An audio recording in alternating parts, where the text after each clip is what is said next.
Hi, ഞാൻ career ആചാര്യ ജമാലുദ്ദീൻ മാലിക്കുന്നാണ്. പൊതുവെ നമ്മളുടെ വീഡിയോകളിൽ ഒരു കോഴ്സോ ഒരു എൻട്രൻസോ മറ്റോ ആണ് പരിചയപ്പെടുത്താറുള്ളത്. എന്നാൽ ഇന്ന് വ്യത്യസ്തമായൊരു വീഡിയോ ആയിട്ടാണ് ഞാൻ വന്നിട്ടുള്ളത്. പ്രത്യേകിച്ച് CA, CMA, CS, ACCA, CMA US പോലുള്ള ചാർട്ടേഡ് കോഴ്സുകളെക്കുറിച്ച് അതിൻ്റെ അവസരങ്ങളെക്കുറിച്ചും ഒരു 15 വർഷത്തോളം കാലമായിട്ട് കരിയർ ഗൈഡൻസിന് കൗൺസിലിംഗ് ചെയ്യുന്ന സമയത്തും ക്ലാസ് എടുക്കുന്ന സമയത്തും വരാറുള്ള ഒരുപാട് സംശയങ്ങൾ ഞാൻ തീർത്തു കൊടുക്കാറുമുണ്ട്.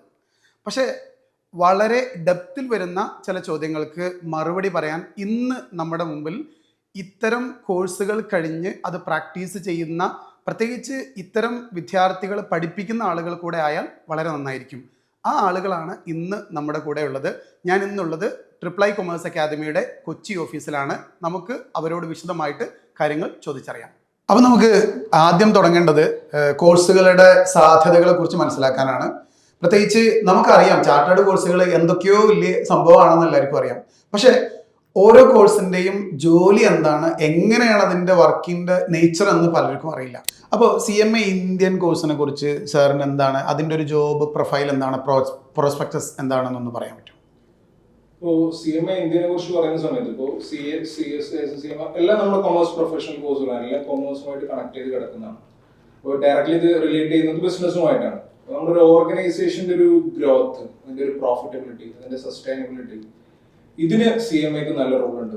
ഇതിൽ ആ ഒരു ഓർഗനൈസേഷനെ ഗ്രോത്തിലേക്ക് കൊണ്ടുവരുന്നതുമായി ബന്ധപ്പെടുത്തിയിട്ടാണെങ്കിലും അതിന്റെ പ്രോഫിറ്റബിലിറ്റി ഇൻക്രീസ് ചെയ്യുന്നതാണെങ്കിലും, ഇനിയിപ്പോൾ പ്രോഫിറ്റിൽ നിൽക്കുന്ന ഒരു സ്ഥാപനമാണെങ്കിൽ അത് അതുപോലെ നിലനിർത്തുന്നതിന് വേണ്ട strategic decisions, financial management, most importantly cost management. കാരണം ഏതൊരു പ്രൊഡക്റ്റ് ആയിക്കോട്ടെ എല്ലാവരുടെ കയ്യിലും മുന്നിൽ ഒരു ഗുഡ്സ് ഉണ്ടാവും അല്ലെങ്കിൽ ഒരു സർവീസ് ഉണ്ടാവും.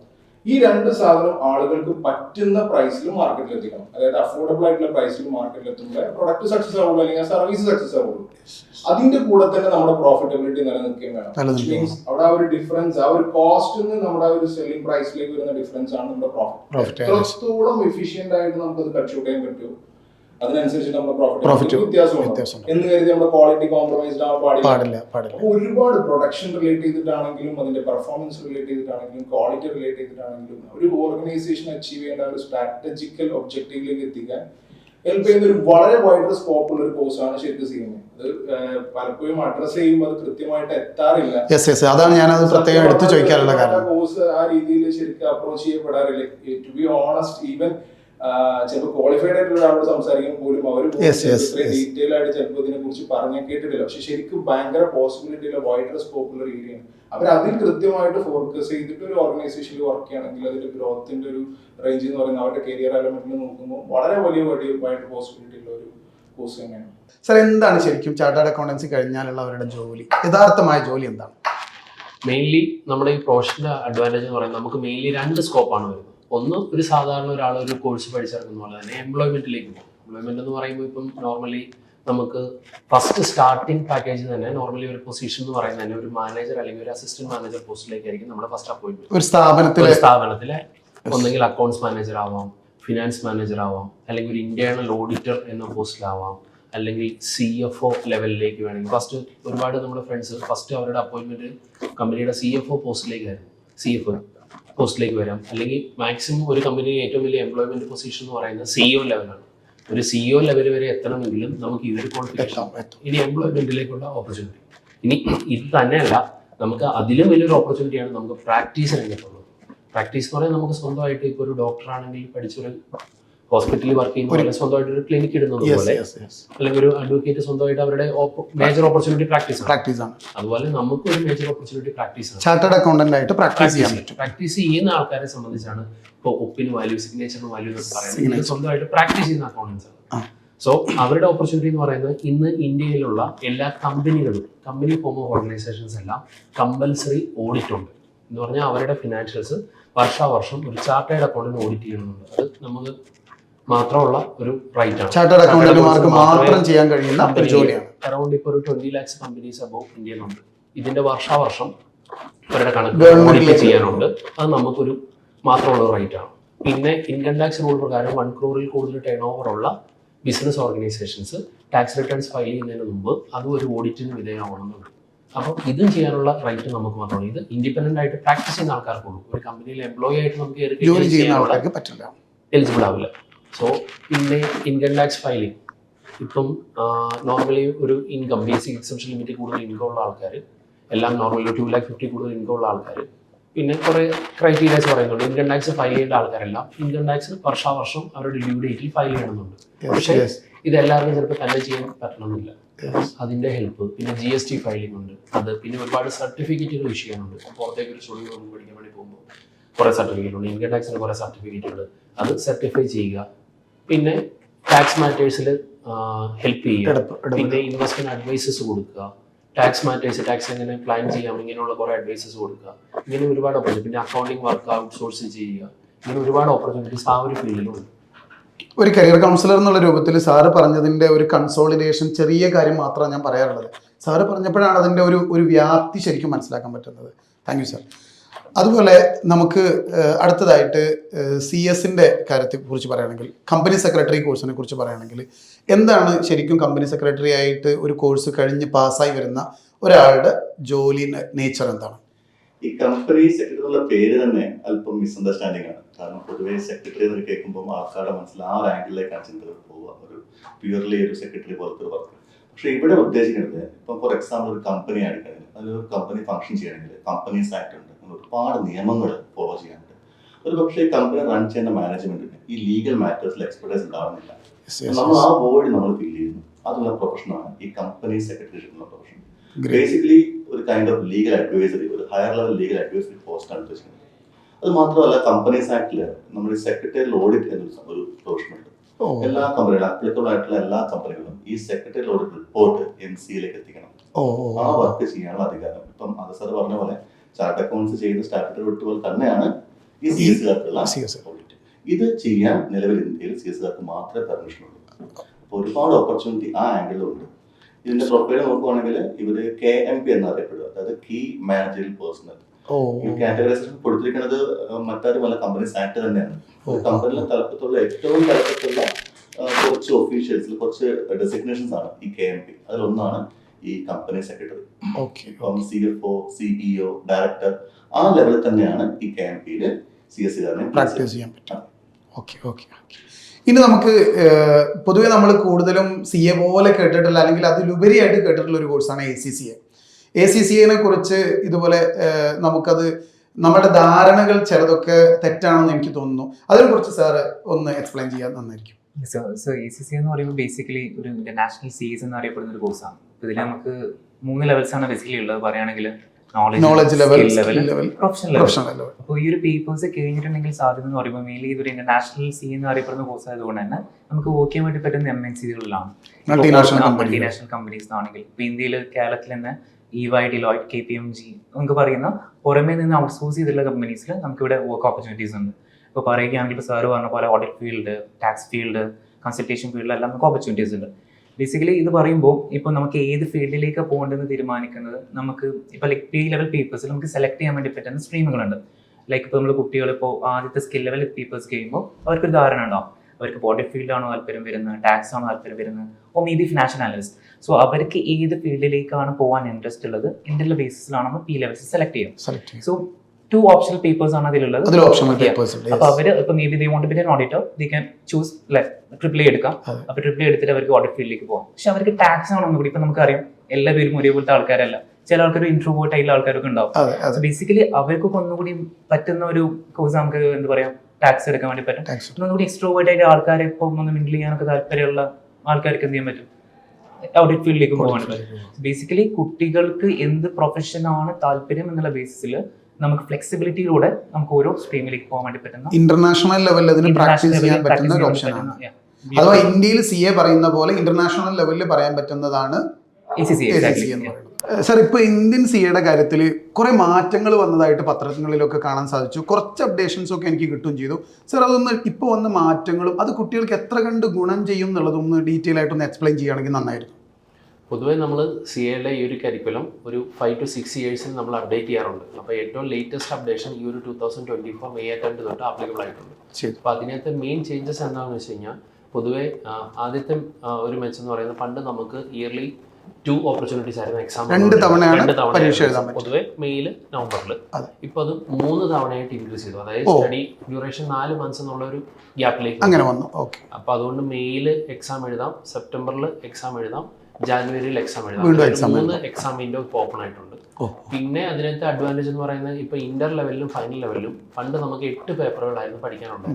മൊത്തത്തിൽ 3 സ്റ്റേജുകളാണല്ലോ എല്ലാ കോഴ്സുകൾക്കും. പൊതുവെ ഒരു ഇന്ത്യൻ കോഴ്സുകളെല്ലാം 3 ലെവലിലായിട്ടാണ് നമ്മൾ സ്ട്രക്ചർ ചെയ്തിരിക്കുന്നത്. ഒന്ന് foundation, basic level, intermediate level, പിന്നെ ഒരു ഫൈനൽ അല്ലെങ്കിൽ പ്രൊഫഷണൽ ലെവൽ. അപ്പൊ അതിലെ ഫൗണ്ടേഷൻ ലെവലിൽ 4 പേപ്പറായിരുന്നു ഉണ്ടായിരുന്നത്. സെയിം ഇപ്പോഴും 4 പേപ്പർ. ഇന്റർ ലെവലിലേക്ക് വരുമ്പോൾ നമുക്ക് 8 പേപ്പറായിരുന്നു ഉണ്ടായിരുന്നത്. അതിപ്പോൾ 6 പേപ്പറായിട്ട് കുറഞ്ഞിട്ടുണ്ട്. ദെൻ ഫൈനൽ ലെവലിൽ നമുക്ക് 8 പേപ്പറായിരുന്നു ഉണ്ടായിരുന്നത്. അതിപ്പോൾ 6 പേപ്പറായിട്ട് കുറച്ചിട്ടുണ്ട്. പിന്നെ അതിലെ ആർട്ടിക്കിൾഷിപ്പ് നമുക്കൊരു CA ഇന്റർമീഡിയറ്റ് കഴിഞ്ഞ് ഫൈനൽ പ്രിപ്പയർ ചെയ്യുന്നതിന് മുമ്പ് നമുക്കൊരു മിനിമം ഒരു ട്രെയിനിങ് ഉണ്ടായിരുന്നു ആർട്ടിക്കിൾഷിപ്പ്. അത് പണ്ട് 3 year ആയിരുന്നു, ഇപ്പൊ അത് 2 year ആയിട്ട് റിഡ്യൂസ് ചെയ്തു. അതെ, 2 വർഷമായിട്ട് കുറഞ്ഞു. ആ 2 വർഷമായിട്ട് കുറഞ്ഞതിൽ എന്തെങ്കിലും അവരുടെ പ്രാക്ടീസിംഗിൽ എന്തോ ഒരു ചെറിയൊരു മാറ്റം പറയുന്നതായിട്ട് കേട്ടു. അതൊന്ന് സാർ എക്സ്പ്ലെയിൻ ചെയ്യും. പൊതുവെ ഈ 2 വർഷം എന്ന് പറയുന്നത് ഞാൻ പറഞ്ഞു CAക്ക് ആദ്യം തന്നെ 2 ഓപ്പർച്യൂണിറ്റി ഉണ്ട്. പ്രാക്ടീസ് എംപ്ലോയ്മെന്റ് പോകുന്ന ആള് ഈ 2 വർഷം കംപ്ലീറ്റ് ചെയ്താൽ മതിയാവും. പക്ഷെ പ്രാക്ടീസിലേക്ക് പോകുന്ന ആള് ക്വാളിഫൈ ചെയ്തതിന് ശേഷം, പാസ്സായതിനു ശേഷം ഒരു 1 year കൂടെ ഒരു പ്രാക്ടീസിംഗ് കൂടെ ട്രെയിനിങ് കംപ്ലീറ്റ് ചെയ്തിട്ട് വേണം എന്നാൽ മാത്രമാണ് അവർക്ക് പ്രാക്ടീസ് ചെയ്യാൻ പറ്റുള്ളൂ. ഓക്കെ. അപ്പോൾ സാർ അതുപോലെ ഈ CAയുടെ കാര്യം പറഞ്ഞ പോലെ നമുക്ക് ഈ CMA CS കോഴ്സുകളുടെ സ്ട്രക്ചർ ഒന്നും കൂടെ സാർ ഒന്ന് ഡീറ്റെയിൽ ആയിട്ട് എക്സ്പ്ലെയിൻ ചെയ്യൂ. അതിൻ്റെ വിദ്യാർത്ഥികൾക്ക് അനുകൂലമായിട്ടുള്ള അവസ്ഥ ഇപ്പോൾ ഈ സ്ട്രക്ചർ മാറ്റത്തിൽ എന്തെങ്കിലും ഉണ്ടോ? CS-ഉം CMA കോഴ്സുകൾക്കും ഇതുപോലെ തന്നെ അപ്ഡേറ്റ് ഉണ്ടായിട്ടുണ്ട്. പക്ഷേ എക്സാം പാറ്റേണിനെ സിഗ്നിഫിക്കൻ്റ് ആയിട്ട് ബാധിച്ചിട്ടില്ല എന്നാണ് പറയാം. ഫോർ എക്സാമ്പിൾ ഇപ്പോൾ CMA നോക്കുവാണെങ്കിൽ CMAക്ക് ഇപ്പോൾ നമ്മൾ 3 ലെവൽ തന്നെയാണ്. CMA ഫസ്റ്റ് ലെവൽ ഒന്നെങ്കിൽ നമുക്ക് CMA CAT എന്ന് പറയാം, അല്ലെങ്കിൽ CMA ഫൗണ്ടേഷൻ. 2 ഓപ്ഷൻസ് ഉണ്ട്. അത് കഴിഞ്ഞാൽ നെക്സ്റ്റ് വൺ CMA ഇന്റർമീഡിയറ്റ് ലെവലാണ്. ഇന്റർമീഡിയറ്റ് ലെവലിൽ 2 ഗ്രൂപ്പിലായിട്ട് 8 പേപ്പേഴ്സ്. അത് കഴിഞ്ഞാൽ പിന്നീട് വരുന്ന ലാസ്റ്റ് ലെവലാണ് ഈ CMA ഫൈനൽ ലെവൽ. ഇതല്ലാതെ ഒരു കുട്ടിക്ക് ഡിഗ്രി കഴിഞ്ഞിട്ടും ഡയറക്റ്റിന്റെ റൂട്ട് വഴി ഈ CMA ഇന്ററിലോട്ട് നേരിട്ട് വരാം. ആ 2 ഫസ്റ്റ് സ്റ്റെപ്പ് ഒഴിവാക്കിയിട്ട് ഇനി CS-ലേക്ക് വരുവാണെങ്കിൽ സെയിം പാറ്റേൺ തന്നെയാണ്. ഇവിടെ നമ്മൾ CS-ന്റെ ഫൗണ്ടേഷൻ ലെവലിനെ വിളിക്കുന്ന പേര് CSEET എന്നാണ്. അത് കഴിഞ്ഞാൽ നെക്സ്റ്റ് ലെവലിനെ വിളിക്കുന്ന പേര്, ഇന്റർമീഡിയറ്റ് ലെവലിനെ വിളിക്കുന്ന പേരാണ് CS എക്സിക്യൂട്ടീവ്. അവിടെ ഇപ്പം 8 പേപ്പർ ആയിരുന്നു ആദ്യം ഉണ്ടായിരുന്നത്, ഇപ്പൊ അത് 7 പേപ്പറാക്കി ചുരുക്കിയിട്ടുണ്ട്. ഇനി അതുപോലെ CMA പ്രൊഫഷണൽ ലെവൽ, ഫൈനൽ ലെവലിനെ വിളിക്കുന്ന പേരാണ് പ്രൊഫഷണൽ ലെവൽ. മുൻപേ അത് 3 ഗ്രൂപ്പായിട്ട് 9 പേപ്പേഴ്സ് ആയിരുന്നു. ഇപ്പൊ അത് വീണ്ടും 8 പേപ്പറാക്കി ചുരുക്കിയിട്ടുണ്ട്. അത് മാത്രമല്ല, ഇപ്പം കാലം മാറുന്നതനുസരിച്ചുള്ള ലോ അപ്ഡേറ്റ്സ് ഇതിൽ ഇൻക്ലൂഡ് ആക്കിയിട്ടുണ്ട്. ഫോർ എക്സാമ്പിൾ, ഇപ്പം ഇന്റലക്ച്വൽ പ്രോപ്പർട്ടി ലോസ് എന്ന പുതിയ സെഗ്മെന്റ് ഈ ഇന്ററിലേക്ക് വന്നിട്ടുണ്ട്. അപ്പം പഴയ ലോസ് ഒക്കെ കാലഹരണപ്പെട്ട നിയമങ്ങൾക്ക് പകരം പുതിയ നിയമം കൊണ്ടുവരികയും സിലബസ് ടോട്ടലി ഒന്ന് സ്റ്റുഡന്റ് ഫ്രണ്ട്ലി ആയിട്ട് ഒന്ന് മോഡിഫൈ ചെയ്തിട്ട് പുതിയ തലമുറയ്ക്ക് പഠിക്കാൻ കുറച്ചും കൂടെ നല്ല സിലബസ്, ഏറ്റവും അഡ്വാൻസ്ഡ് ആയിട്ടുള്ള സിലബസ് വന്നു നടത്തും. എക്സാക്ട്ലി. ഇത് പഠിച്ചിരുന്ന കുട്ടി ആ വർക്ക് അറ്റ്മോസ്ഫിയറിൽ എന്തൊക്കെയാണ് ആപ്ലിക്കബിൾ ലോസ് അത് മാത്രമായിട്ടാണ് സിലബസ് മോഡിഫൈ. അതുപോലെ ACCA കോഴ്സിന് സാറേ ഇത് വല്ല മാറ്റങ്ങളും വന്നിട്ടുണ്ടോ? അതിന്റെ എക്സാം പാറ്റേൺ എങ്ങനെയാണ്? ഒന്ന് എക്സ്പ്ലെയിൻ ചെയ്താൽ നന്നായിരിക്കും. സർ, നേരത്തെ പറഞ്ഞ പോലെ ACCAക്ക് 3 ലെവൽസ് ആണുള്ളത്. Knowledge level, skill level, professional level. Knowledge ലെവലിലാണെങ്കിൽ നമുക്ക് 3 പേപ്പേഴ്സ് ഉണ്ട്. സ്കിൽ ലെവലിൽ 6 പേപ്പേഴ്സ്, ബാക്കി 4 പേപ്പേഴ്സ് പ്രൊഫഷണൽ ലെവലിലാണ്. നമുക്ക് ആദ്യത്തെ 4 പേപ്പർ ഓൺ ഡിമാൻഡ് ആണ്. അത് കുട്ടികൾക്ക് എപ്പോൾ വേണമെങ്കിലും എന്ത് ചെയ്യാം, എക്സാം എഴുതാൻ വേണ്ടി വരും. whenever they are ready they can write the examination. ബാക്കിയുള്ള സ്കിൽ ലെവൽ വരുന്ന പേപ്പേഴ്സ് നമുക്കൊരു വർഷത്തിൽ 4 സെഷൻസ് ആണ് വരുന്നത്.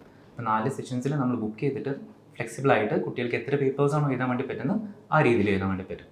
അതിനുശേഷം വരുന്നതാണ് professional level papers. Professional level പേപ്പേഴ്സും നമ്മൾ പറഞ്ഞ പോലെ വർഷത്തിൽ 4 സെഷൻസ് ആണുള്ളത്. അതിൽ നമുക്ക് എഴുതാൻ പറ്റും. ഈ 3 ലെവൽസ് ആണ് ACCAയിൽ വരുന്നത്. അപ്പോൾ സാർ, വേറൊരു കാര്യം ചോദിക്കാനുള്ളത്, എനിക്ക് ദിനേന വരുന്ന, പ്രത്യേകിച്ച് കുട്ടികളിൽ നിന്ന് യൂട്യൂബിൽ വരുന്ന സംശയങ്ങളാണെങ്കിലും ഫോണിൽ വരുന്നതാണെങ്കിലും ഈവൻ ക്ലാസ്സുകളിൽ പോലും പറയുന്നത്, കുട്ടികൾ, ഞാനൊരു ആവറേജ് സ്റ്റുഡൻ്റ് ആണ്, എനിക്ക് CA പറ്റുമോ, CMA പറ്റുമോ, ACCA പറ്റുമോ, CMA US പറ്റുമോ? അപ്പോൾ ഒരു ആവറേജ് സ്റ്റുഡൻ്റ് എന്ന് പറഞ്ഞു കഴിഞ്ഞാൽ അതന്നെ നമ്മൾ ഡിഫൈൻ ചെയ്യേണ്ട ഒന്നാണ്. എന്നാൽ പോലും ഇപ്പോൾ ഇത് ചോദിക്കുന്ന ആവറേജ് സ്റ്റുഡൻസിന് നമുക്ക് ഈ ചാർട്ടേഡ് കോഴ്സുകളൊക്കെ പോസിബിൾ ആണ്. ഇതൊന്ന് സാർ എക്സ്പ്ലെയിൻ ചെയ്യണം. ആവറേജ് എന്നുള്ളതിൽ നിർത്തണ്ട, നമുക്ക് ഈവൻ ഒരു ബിലോ ആവറേജ് സ്റ്റുഡൻറ്റിനെ പോലും ഈ കോഴ്സുകളിലേക്ക് കൺസിഡർ ചെയ്യുന്നതാണ്. അതായത് ഇതിലേക്ക് വരുന്ന സമയത്ത് ഈ കോഴ്സിന്റെ സബ്ജക്റ്റിന്റെ ഒരു കോംപ്ലക്സിറ്റി, ഇപ്പോൾ നമ്മളിപ്പോൾ +2 പഠിക്കുന്ന കുട്ടികൾ നീറ്റ് എക്സാംസിന് പോകാറുണ്ട്, JEE എൻട്രൻസിന് പോകാറുണ്ട്. സത്യത്തിൽ അതിൻ്റെ ഒന്നും ഒരു ടഫ്നെസ് ലെവൽ ആക്ച്വലി കോഴ്സുകൾക്കൊന്നും ഇല്ല എന്നുള്ളതാണ് ഞാൻ മനസ്സിലാക്കിയിട്ടുള്ളത്.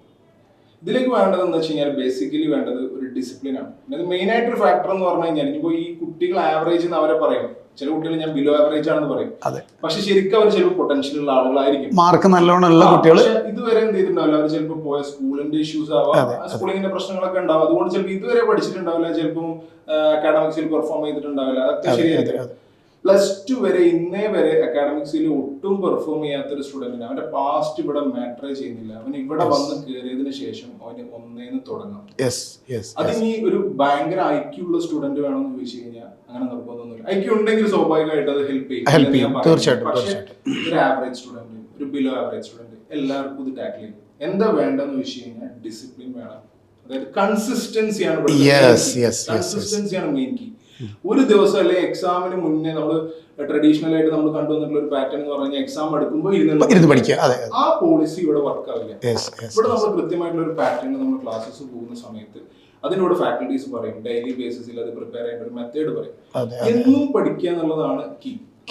വളരെ ബിലോ ആവറേജ് ആയിട്ടുള്ള സ്റ്റുഡന്റ് ആണെങ്കിൽ പോലും അവൻ എന്നും പഠിക്കുക, എന്നും വർക്ക് ചെയ്യുക എന്ന് പറയുമ്പോൾ ഒരുപാട് ഹവേഴ്സ് വേണ്ട. എന്നും വർക്ക് ചെയ്യുമ്പോൾ കുറഞ്ഞ ഹവേഴ്സിൽ അവൻ സ്പെൻഡ് ചെയ്താൽ മതി. കൃത്യമായിട്ട് നമ്മൾ തരുന്ന വർക്കുകളും കാര്യങ്ങളും ചെയ്താൽ മതി. അത് ചെയ്ത് അവൻ കൺസിസ്റ്റന്റ് ആയിട്ട് ഇങ്ങനെ പോവുകയും അതിനെ പീരിയോഡിക് ആയിട്ട് റിവൈസ് ചെയ്യാനുള്ള ഒരു ഫോളോ ചെയ്യുകയാണെങ്കിൽ ഒരു ബിലോ ആവറേജ് സ്റ്റുഡന്റിനും ഈ പറയുന്ന എല്ലാ കോഴ്സുകളും, ഈ 5 കോഴ്സുകളും ഡീൽ ചെയ്യാവുന്നേ ഉള്ളൂ. അങ്ങനത്തെ ആളുകൾ ക്വാളിഫൈ നമ്മൾ കണ്ടിട്ടുണ്ട്. ഭയങ്കര ബ്രില്യന്റ് ആയിട്ടുള്ള, ഭയങ്കര ഇന്റലിജന്റ് ആയിട്ടുള്ള പിള്ളേര് പഠിക്കാത്തതിന്റെ പേരിൽ തോൽക്കുന്നത് നമ്മൾ കണ്ടിട്ടുണ്ട്. വളരെ ആവറേജ് ആയിട്ടുള്ള സ്റ്റുഡന്റുകൾ സ്റ്റുഡൻസ് ഈ രീതിയിൽ കൺസിസ്റ്റന്റ് ആയിട്ട് പഠിച്ചതിന്റെ പേരിൽ പാസ്സായി നമ്മൾ കണ്ടു. ഇനി പൊതുവായിട്ട് പറയാനുള്ളത്, ഈ ആവറേജ് സ്റ്റുഡന്റ് എന്ന് പറഞ്ഞിട്ട് നമ്മളോട് അന്വേഷിക്കാറുള്ള സ്റ്റുഡൻസിനൊക്കെ 80, 85, 90% മാർക്ക് ഉണ്ടാവാറുണ്ട് എന്നുള്ളതാണ് ഒരു സത്യം. കാരണം അവരവരുടെ എന്തൊക്കെയോ കാരണങ്ങൾ കൊണ്ട് ആവറേജ് ആണ് എന്ന് മുദ്രകുത്തി വെച്ചതിൻ്റെ അടിസ്ഥാനത്തിലുള്ള ചോദ്യമായിട്ടും എനിക്കത് തോന്നാറുണ്ട്. എന്നാലും സാറിൻ്റെ മറുപടി കറക്റ്റാണ്. ഒരു കൺസിസ്റ്റൻസി നമ്മളുടെ പ്രിപ്പറേഷനിൽ ഉണ്ടായാൽ മതി അവർക്ക് ക്വാളിഫൈ ചെയ്യാം. ഓക്കെ. അപ്പോൾ സാർ, ഈ പ്രത്യേകിച്ച് ചാർട്ടേഡ് അക്കൗണ്ടൻസി അടക്കമുള്ള ചാർട്ടേഡ് കോഴ്സുകൾക്ക് ഒരുപാട് കോച്ചിങ് സെൻറ്റേഴ്സ് ഉണ്ട്. കേരളത്തിലുടനീളം കോച്ചിങ് സെൻറ്റേഴ്സ് ഉണ്ട്. അവർക്കൊക്കെ അവരുടേതായിട്ടുള്ള ചില അവകാശവാദങ്ങളൊക്കെ ഉണ്ട്. കുട്ടികൾക്കാണെങ്കിൽ കുട്ടികളുടെ കാര്യത്തിലും അവരുടെ പ്രിഫറൻസ് വ്യത്യസ്തമാണ്. ഇതിൽ എനിക്ക് ചോദിക്കാനുള്ളൊരു ചോദ്യം, ഈ ട്രിപ്പിൾ കൊമേഴ്സ് അക്കാദമി, ഒരു കുട്ടി നേരത്തെ പറഞ്ഞ പോലെ ഒരു കുട്ടി ട്രിപ്പിൾ കൊമേഴ്സ് അക്കാദമിയിൽ വരികയാണെങ്കിൽ ആ കുട്ടീനെ സംബന്ധിച്ച് അവരുടെ ഈ കൺസിസ്റ്റൻസി നിലനിർത്താനും അവരുടെ അക്കാദമിക്സിൽ കൃത്യമായി മോണിറ്ററിങ് ചെയ്യാനും എന്തൊക്കെ സംവിധാനങ്ങളാണ് ഈ ട്രിപ്പിൾ കൊമേഴ്സ് അക്കാദമി പ്രൊവൈഡ് ചെയ്യുന്നത്? അതൊന്ന് പറഞ്ഞാൽ നന്നായിരിക്കും. ഇവിടെ അക്കാഡമിക്സിൽ ഞാൻ മനസ്സിലാക്കിയെടുത്തോളം ഏറ്റവും വലിയ സ്ട്രഗിൾ കുട്ടികളുടെ പ്രോക്രാസ്റ്റിനേഷൻ വേഴ്സസ് നമുക്ക് വേണ്ട കൺസിസ്റ്റൻസി. ഈ രണ്ടും നമ്മുടെ കോൺഫ്ലിക്റ്റിനെ വൃത്തിയായി ഡീൽ ചെയ്യണം. ഏറ്റവും വലിയ ഗ്യാപ്പ് ഫില്ലിംഗ് മൊമെന്റ്. അതിനായിട്ട് അക്കാഡമിക്സിൽ ട്രിപ്പിൾ ഐക്ക് സ്വന്തമായിട്ട് അക്കാഡമിക് വിങ് തന്നെയുണ്ട്. We have got almost around ഒരു 100ഓളം അക്കാഡമിഷ്യൻസ് കൺസിസ്റ്റന്റ് ആയിട്ട് വർക്ക് ചെയ്യുന്ന ഒരു ഡിവിഷനാണ് ഈ ട്രിപ്പിൾ അക്കാഡമിക്സ് എന്ന് പറയുന്നത്. അത് നമ്മുടെ ഒരു USP ആണ്. അവിടെ നമ്മൾ ചെയ്യുന്ന കാര്യങ്ങൾ എന്ന് പറഞ്ഞാൽ ഈ കൺസിസ്റ്റൻസിയിലേക്ക് എത്തിക്കാൻ വേണ്ടി ചെയ്യുന്ന കാര്യങ്ങൾ, ഒന്ന്, നമ്മൾ പ്രോപ്പർ മെന്ററിംഗ് പ്രൊവൈഡ് ചെയ്യാണ്. ഇപ്പം ഇവിടെ 5 കോഴ്സുകൾക്കും 5 കോഴ്സിന് അതിൻ്റെതായിട്ടുള്ള സ്പെഷ്യലിസ്റ്റ് ആയിട്ടുള്ള മെന്റേഴ്സിന്. അപ്പം ഒരു കുട്ടിക്ക് ബേസിക്കലി ഉണ്ടാവുന്ന ടെൻഷൻസ് ആയിക്കോട്ടെ, അല്ലെങ്കിൽ അപ്രോച്ച് ചെയ്യാനുള്ള, അതിപ്പം ആ ട്രാക്കിൽ നിന്ന് കൺസെൻട്രേഷൻ മാറിപ്പോകുമ്പോൾ തിരിച്ചെത്തിക്കാനുള്ള ആ ഒരു മോട്ടിവേഷൻ ആയിക്കോട്ടെ, അല്ലെങ്കിൽ റിവൈസ് ചെയ്യാനുള്ള ആ ഒരു ടൈം ടേബിൾ ആയിക്കോട്ടെ, ഇതൊക്കെ ചെയ്യാൻ മെന്റേഴ്സ് ഉണ്ട്. ഇത്തരം കോഴ്സുകളുടെ മറ്റൊരു പ്രത്യേകത, അപ്പം സാർ പറഞ്ഞ പോലെ കോൺസ്റ്റന്റ് ആയിട്ട് റിവൈസ് ചെയ്യണം. അതിന് നമുക്ക് ചെയ്യുന്ന കാര്യം maximum exams, mock test, model എക്സാംസും കൃത്യമായ ഇടവേളകൾ ചെയ്യിക്കാൻ ഈ പറഞ്ഞ പോലെ അക്കാഡമിക് ടീം അതിന് എഫോർട്ട് ചെയ്യുന്നുണ്ട്. അത് വാല്യൂ ചെയ്ത് കൊടുത്ത് നമ്മൾ അതിന്റെ പ്രോസും കോൺസും, അല്ലെങ്കിൽ എവിടെയൊക്കെയാണ് ഇംപ്രൂവ്മെന്റ് ഏരിയാസ് മാപ്പ് ചെയ്യുക, അത് കറക്റ്റ് ചെയ്യുക. ഇതാണ് ആ എക്സാമിന്റെ മറ്റൊരു കാര്യം. അതുപോലെ ട്രിപ്പിളേക്ക് യുണീക്ക് ആയിട്ട് നമുക്ക് വർക്ക് ബുക്കും നമ്മുടെ മെറ്റീരിയൽസും ഉണ്ട്. ഈ മെറ്റീരിയൽസിലുള്ള ക്വസ്റ്റ്യൻസ് എന്ന് വെച്ചാൽ പ്രീവിയസ് ഇയേഴ്സിന്റെ ക്വസ്റ്റ്യൻസ് ഈ മെറ്റീരിയൽസിൽ നമ്മൾ ഇൻകോർപ്പറേറ്റ് ചെയ്യുകയും അത് ക്ലാസ്സിൽ വെച്ചും അസൈൻമെന്റ്സ് ആയിട്ടും അല്ലാതെ കൃത്യമായി മോണിറ്റർ ചെയ്ത് അതും ചെയ്യുന്നു. ഈ കൺസിസ്റ്റൻസി മെയിൻറ്റെയിൻ ചെയ്യാനുള്ള കൃത്യമായ സംവിധാനം ട്രിപ്പിൾ ഐക്ക് ഉണ്ട് എന്നുള്ളതാണ് സാർ സൂചിപ്പിച്ചത്. അപ്പോൾ സാർ, പ്രധാനപ്പെട്ട വേറൊരു ചോദ്യമുള്ളത്, പൊതുവെ 10ാം ക്ലാസ് കഴിഞ്ഞ് കൊമേഴ്സ് പഠിച്ചാൽ മാത്രമാണ് CA പോലുള്ള ചാർട്ടേഡ് കോഴ്സുകൾ പഠിക്കാൻ പറ്റുക എന്നുള്ളത് പൊതുവെ ഒരു പ്രചാരം അങ്ങനെ ബാക്കിയുണ്ട്. അപ്പോൾ എനിക്ക് ചോദിക്കാനുള്ള ചോദ്യം, ഇത് ഏത് +2കാർക്കാണ് ഇത് ശരിക്കും പറ്റുക? അല്ലെങ്കിൽ സയൻസ് പോലുള്ള, ഹ്യൂമാനിറ്റീസ് പോലുള്ള +2 കഴിഞ്ഞ ആളുകൾക്ക് പറ്റുമോ ഈ ചാർട്ടേഡ് കോഴ്സുകൾ? സാർ ഒന്ന് എക്സ്പ്ലെയിൻ ചെയ്യുമോ? ഒരു പൊതുവെ എല്ലാവർക്കും ഉള്ളൊരു തെറ്റിദ്ധാരണയാണ്. ഒരു കൊമേഴ്സ് ഫീൽഡിലെ സബ്ജക്ട്സ് ആണ്, പ്രൊഫഷണൽ കോഴ്സസ് ആണെന്ന് പറയുമ്പോൾ എല്ലാവർക്കും ഉള്ളൊരു തെറ്റിദ്ധാരണയാണത്. പക്ഷേ അതിപ്പോൾ ഏത് സ്ട്രീം കഴിഞ്ഞവരാണെങ്കിലും നിങ്ങളെ സംബന്ധിച്ച് അപ്രോച്ച് ചെയ്യാൻ പറ്റുന്ന ഒരു കോഴ്സ് തന്നെയാണ് ഈ ഒരു 3 പ്രൊഫഷണൽ കോഴ്സസ് എന്ന് പറയുന്നത്.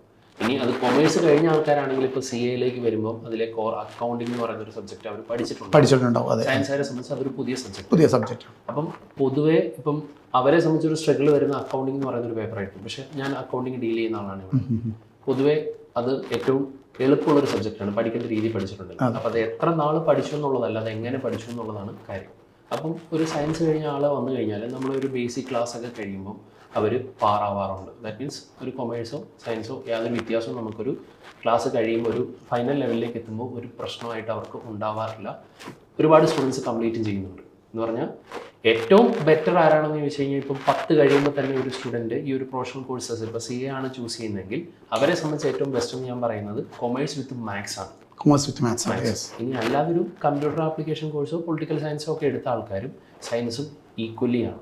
എന്ന് പറഞ്ഞാൽ ഇവരെ സംബന്ധിച്ച് ഫൗണ്ടേഷൻ ലെവലിൽ വരുമ്പം കൊമേഴ്സ് കഴിഞ്ഞ ആൾക്കാരെ സംബന്ധിച്ചാണെങ്കിൽ മാത്സ് ഒരു പുതിയ സബ്ജക്റ്റായിട്ട് വരും. ഇനി അല്ലാത്ത സയൻസ് കഴിഞ്ഞ ആൾക്കാരെ സംബന്ധിച്ച് അക്കൗണ്ടിങ് ഒരു പുതിയ സബ്ജക്റ്റായിട്ട് വരും. അപ്പം ഇത് ഏത് ലെവൽ കഴിഞ്ഞ ആൾക്കാരെ സംബന്ധിച്ചാണെങ്കിലും ഇപ്പോൾ സാർ ആദ്യം പറഞ്ഞ പോലെ തന്നെ ഇത് പക്ക ഒരു റീസ്റ്റാർട്ടാണ്.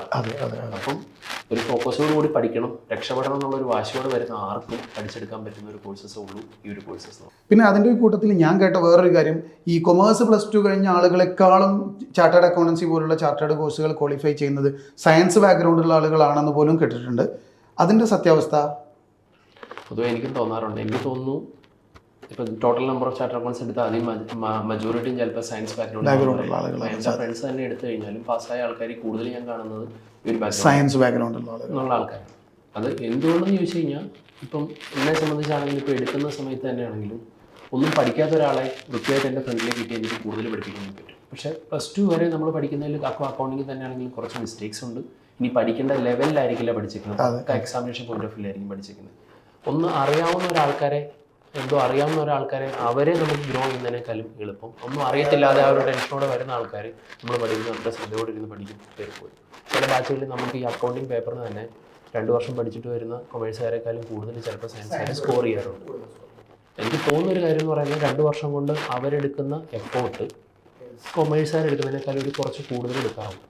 അപ്പം ഇങ്ങോട്ട് വരുമ്പോൾ അവരെ സംബന്ധിച്ച് ഒരു എഫോർട്ട് ഇടുന്ന കാര്യത്തിൽ വലിയൊരു ബുദ്ധിമുട്ടായിട്ട് അവർക്ക് തോന്നാറുണ്ട്. അതുകൊണ്ട് ഇപ്പോൾ ഏത് കഴിഞ്ഞവരാണെങ്കിലും ഞാൻ വിശ്വസിക്കുന്നത് രക്ഷപ്പെടാനുള്ള ഒരു വാശി, കൺസിസ്റ്റൻസി, പിന്നെ ഒരു ഡെഡിക്കേഷൻ, ഒരു പാഷൻ, ഇതൊക്കെ ഉള്ളവരാണെങ്കിൽ ആർക്കും കയറി പോരാൻ പറ്റുന്നൊരു പ്രൊഫഷണൽ കോഴ്സസാണ്. അപ്പോൾ സാർ ഒരു പ്രധാനപ്പെട്ട കാര്യം ചോദിക്കാനുള്ളത്, ഈ +2 കഴിഞ്ഞിട്ടാണോ ഡിഗ്രി കഴിഞ്ഞിട്ടാണോ ചാർട്ടേഡ് കോഴ്സുകൾക്ക് ചേരേണ്ടത്? പൊതുവേ അങ്ങനെ ഒരു സംശയം കൃത്യമായിട്ട് കുട്ടികൾ ചോദിക്കാറുണ്ട്. ഡിഗ്രി കഴിഞ്ഞിട്ട് പഠിച്ചാലാണ് ഇത് ചാർട്ടേഡ് കോഴ്സുകൾ ശരിയാവുക എന്നുള്ളൊരു ഒരു സജഷൻസ് ഒക്കെ വരാറുണ്ട്. അപ്പോൾ എന്താണ് അതിന് ശരിക്കും പറയാനുള്ളത്? സോ ഞാൻ പറയുകയാണെങ്കിൽ ഏറ്റവും ബെസ്റ്റ് +2 കഴിഞ്ഞിട്ട് ജോയിൻ ചെയ്യുന്നതാണ് ബെറ്റർ. കാരണം എന്ന് വെച്ചാൽ ഡിഗ്രി ചെയ്യുന്ന സമയത്ത് നമുക്ക് ഡിഗ്രി എന്ന് പറയുന്ന സമയത്ത് അറൗണ്ട് 3 ഇയർ ഡ്യൂറേഷൻസ് ഉണ്ടല്ലോ. അപ്പോൾ കുട്ടികൾക്ക് ഈ ഒരു പ്രൊഫഷണൽ കോഴ്സ് എടുക്കാന്നുകൊണ്ട് ഉദ്ദേശിക്കുന്നത് പെട്ടെന്ന് സെറ്റിൽ ആവാന്നുള്ള രീതിയിലാണ്. അപ്പോൾ ഏറ്റവും ബെസ്റ്റ് എന്ന് പറയുന്ന സമയത്ത് +2 കഴിഞ്ഞിട്ട് ഈ കോഴ്സ് എടുക്കുന്നതാണ്. അതിൻ്റെ കൂടെ നമുക്ക് എന്ത് ചെയ്യാം, ഇൻ്റഗ്രേറ്റ് ചെയ്ത് ഡിഗ്രിയും കൊടുക്കാം. ഇപ്പോൾ ട്രിപ്ലൈയിൽ തന്നെ അവർ ഇൻ്റഗ്രേറ്റ് ചെയ്ത് ഡിഗ്രി കൊടുക്കുന്നുണ്ട്. ഇപ്പോൾ ACCൻ്റെ കേസിലാണെങ്കിൽ നമ്മൾ ഡിഗ്രി ഒരുമിച്ച് എടുക്കുന്ന സമയത്ത് കുട്ടികൾക്ക് കുറച്ച് പേപ്പേഴ്സ് എക്സെപ്റ്റഡും ആണ്. അപ്പോൾ കുട്ടികൾക്ക് നോക്കുന്ന സമയത്തും അവരുടെ പെർസ്പെക്റ്റീവിലും ഇതൊന്ന് ബെസ്റ്റായിട്ട് നമുക്ക് തോന്നും. അപ്പോൾ ഇനി ഡിഗ്രി കഴിഞ്ഞ ആൾക്കാർക്കും പേടിക്കേണ്ട ആവശ്യമൊന്നുമില്ല. അവർക്ക് ഇനി ഒരു പോസ്റ്റ് ഗ്രാജുവേഷൻ കോഴ്സിന് പോകുന്നതിനേക്കാളും ബെറ്റർ നമ്മൾ ACLA അല്ലെങ്കിൽ നമ്മൾ ബാക്കി CA CMA കോഴ്സിലേക്ക് വരുന്നതാണ്. അപ്പോൾ ഒന്നുകൂടി അവർക്ക് എംപ്ലോയബിലിറ്റി കൂടും. കാരണം they getting a professional course and തന്നെ പോസ്റ്റ് ഗ്രാജുവേഷൻ. അപ്പോൾ ഇങ്ങനെ നോക്കുന്ന സമയത്തും ഏറ്റവും ബെസ്റ്റ് എന്ന് പറയുമ്പോൾ +2 കഴിഞ്ഞിട്ട് ഡിഗ്രി എന്ത് ചെയ്യുന്നതാണ്, പ്രൊഫഷണൽ കോഴ്സിൻ്റെ ഒപ്പം ഇൻ്റഗ്രേറ്റ് ചെയ്യുന്നതാണ്. അപ്പോൾ നമുക്ക് ഏകദേശം ചാർട്ടേഡ് കോഴ്സുകളെ കുറിച്ചിട്ടുള്ള എല്ലാ വിവരങ്ങളും കൃത്യമായിട്ട് കിട്ടി. നല്ലൊരു ഫ്രൂട്ട്ഫുൾ ഡിസ്കഷൻ ആയിരുന്നു. എന്തായാലും ഇനി നമുക്ക് ഫർദർ ആവശ്യത്തിനനുസരിച്ചിട്ട് നമുക്ക് ഇനിയും കാണാം. Okay, thank you. അപ്പോൾ വിവരങ്ങളെല്ലാം കേട്ടല്ലോ. ഇതാണ് ഈ 5 കോഴ്സുകളെക്കുറിച്ചും കരിയർ ആചാര്യക്ക് വിദ്യാർത്ഥികളോടും രക്ഷിതാക്കളോടും പറയാനുള്ളത്. ഇനി ട്രിപ്ലൈ കൊമേഴ്സ് അക്കാദമിയെക്കുറിച്ച് പറയുകയാണെങ്കിൽ ഇവരുടെ ചില ഓറിയൻറ്റേഷൻ പ്രോഗ്രാമുകൾ ഞാൻ ക്ലാസ് എടുക്കാറുണ്ട്.